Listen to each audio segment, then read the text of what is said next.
আজ না আমাদের বাড়িতে এসেছিল এসআইআর ফর্ম দিতে।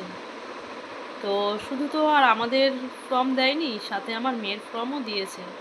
ওরা তো আর জানে না যে আমার মেয়েটা নেই।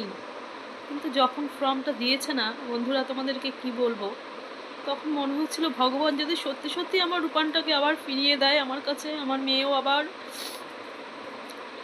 সেই ফর্ম ফিল আপ করবে, আমাদের মতো সব কিছু করবে।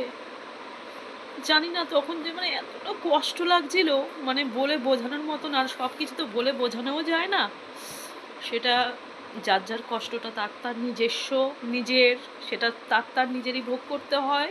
তো ভোগ করছি, জানি না কোন জন্মে কী পাপ করেছি যে এই জন্মে এরকম এত বড় একটা আমি শাস্তি পেলাম।